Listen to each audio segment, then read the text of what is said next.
Oke, di sini saya akan menjelaskan pengertian undersaver.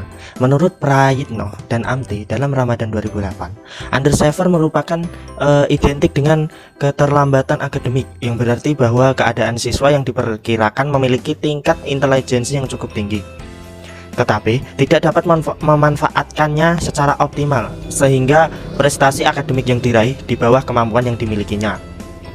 Undersaver adalah anak dan khususnya siswa yang gagal meraih prestasi sesuai dengan potensi yang dimiliki serta apa yang diharapkan orang-orang di sekitarnya.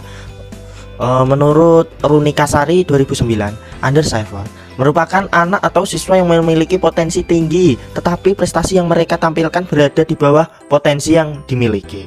Dari beberapa pengertian menurut tokoh di atas, maka dapat disimpulkan bahwa undersaver adalah siswa yang memiliki prestasi belajar lebih rendah dibandingkan dengan tingkat IQ yang dimilikinya. Ya, seperti itu. Kemudian untuk kriteria atau ciri-ciri anak yang mengalami undersaver, yaitu yang pertama, IQ lebih tinggi dari prestasi. Yang kedua, tidak mempunyai target atau ambisinya kurang. Yang ketiga, takut gagal atau sukses. Yang keempat, menghindari komunikasi dan menghindari resiko. Yang kelima, tidak mempunyai inisiatif, malas, bahkan depresi. Yang keenam, agresif, memberontak. Yang ketujuh, memiliki konsep diri yang tidak realistis. Yang kedelapan, tidak pernah puas dengan hasil kerjanya atau perfeksionis. Yang kesembilan, konsentrasinya mudah terganggu. Yang ke-10, tidak menyelesaikan tugas-tugas yang telah diberikan. Yang ke-11, kurang konstruktif dalam kelompok. Yang terakhir, mempunyai masalah disiplin. Selanjutnya, aku akan membahas tentang faktor-faktor penyebab undersaver. Nah, faktor penyebab undersaver ini ada dua, yaitu faktor internal dan faktor eksternal. Jadi, faktor internalnya yang pertama aspek fisiologis. Nah, aspek fisiologis ini ada gangguan kesehatan secara tubuh, gangguan penglihatan, gangguan pendengaran, dan tonus atau tegang otot yang dapat mempengaruhi semangat siswa dalam mengikuti pembelajaran. Kemudian aspek psikologis. Nah, aspek psikologis ini ada tingkat kecerdasan atau intelijensi siswa, sikap siswa, bakat siswa, minat siswa, dan motivasi siswa. Kemudian faktor eksternal. Nah, faktor eksternal ini yang pertama yaitu lingkungan sekolah. Sekolah merupakan faktor yang sangat berperan dalam menyebabkan terjadinya undersaver pada anak. Nah, cara pembelajaran, materi-materi yang diberikan, dan ukuran-ukuran keberhasilan dan kemampuan guru dapat menjadi penyebab anak mengalami undersaver. Nah, kemudian yang kedua, faktor guru.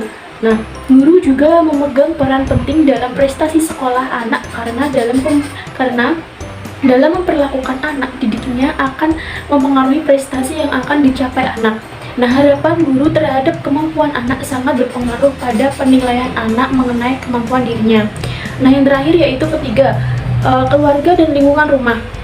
Pusat pendidikan yang utama dan pertama adalah keluarga. Namun, terkadang sikap atau perlakuan orang tua terhadap anak di rumah juga sangat berpengaruh terhadap kondisi akademik anak di sekolah.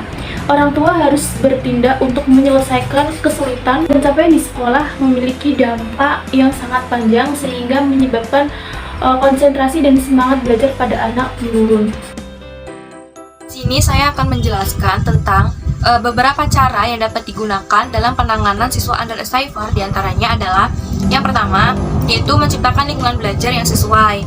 Dalam membuat lingkungan belajar, maka ada beberapa hal yang harus dipertimbangkan, yaitu bagaimana membantu untuk sukses, membantu anak untuk bisa bekerja sama secara nyaman. Di sini seorang guru dan siswa harus bekerja sama untuk sama-sama menciptakan lingkungan belajar yang nyaman. Yang kedua itu ada respon terhadap kebutuhan anak. Nah, di sini guru harus bisa menyeimbangkan kegiatan. Maksudnya adalah seimbang antara kegiatan yang terstruktur dan yang tidak terstruktur. Kemudian yang ketiga ada menyeimbangkan antara kegiatan bersama dan kegiatan yang bersifat. Yaitu di mana individual pada anak-anak undersaver ini tidak hanya belajar mengikuti kegiatan bersama, tapi juga didukung oleh program remedial guna mengejar ketertinggalannya. Kemudian yang terakhir itu adalah terbuka kepada setiap anak.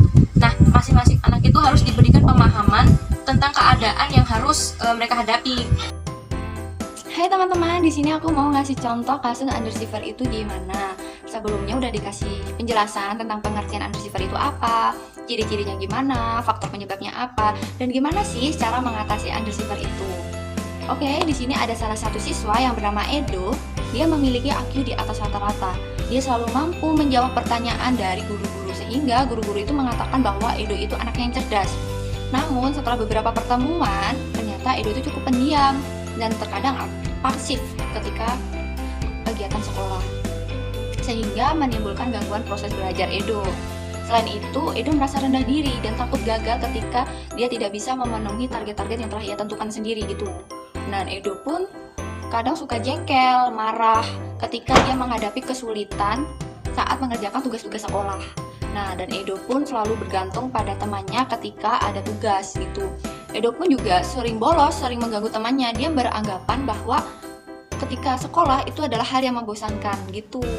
Nah, semoga kasus yang aku jelasin ini tadi kalian bisa lebih paham apa sih underachiever itu. Terima kasih.